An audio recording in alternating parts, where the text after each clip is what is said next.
सामाजिक नीति समाजर सहज व्यवस्था को दोहले दबार काम कोरोना करला। ये कोरोना बेले आम समस्त को मन पड़ला जे व्यक्ति अंतर्मुखी बाध्य है हवा पाई निज विषय निज को व्यस्ततम आमको लगुला जे आमे न चलिले बोधे पृथ्वी आमे सक्रिय नहले बोधे पृथ्वी चलबनी आम देश चलबनी आम राज्य चलबनी आम परिवार चलबनी किंतु आमे अनुमान कले अर्थनीतिर समस्या सबु ए सबु रहिला परे भी आमे जो स्थितावस्था रहिले ता परे भी सबु चलिला।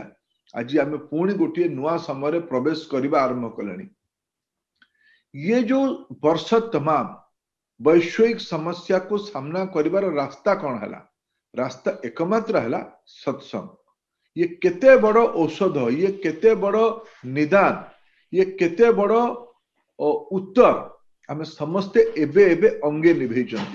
तेणु आपण माने तो विगत वर्ष आहुरी आज तो टेक्नोलोजी आमको सुजोग देछि दुनिया रे जी जोटी थिला परे भी भजन टिके शुणु सत्संग रे दुई जन विशिष्ट व्यक्तिंकर विचार कणिका शुणु ये तो आमको प्रेरणा ही देला गत वर्ष तमाम।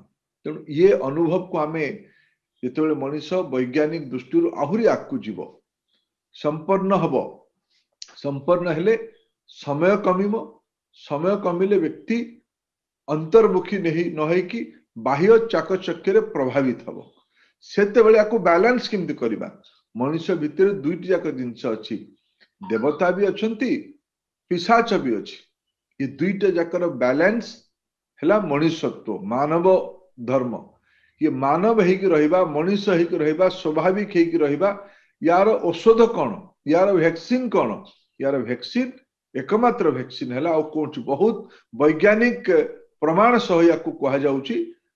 केवल ये एक आध्यात्मिक चेतना नुहे ये केवल प्रवचन नुहे ये वैज्ञानिक प्रमाण भी हो सारी जे गोटे व्यक्ति चले तार आत्मा जो आत्मा चले परमात्मा के संगे जोड़ी है कि परमात्मा निराकार निर्गुण आकार विहीन स्वाद विहीन रंग विहीन चित्र विहीन से निर्गुण निराकार को विभिन्न भाषा रे विभिन्न महापुरुषों को बाणी रे जो गुड़ी को उल्लेख कर ताकू ही सत्संग कह जायछि। सत्संग ही आज दिन वैक्सीन।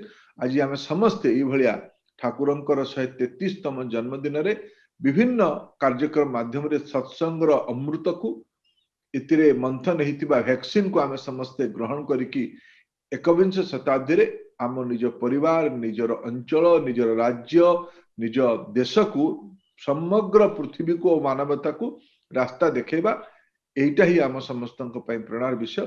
पुनर्बार आपण माने मते इठी शामिल करथिबारु मु कृतज्ञता ज्ञापन करूची सत्संग प्रति निजको समर्पित करूची।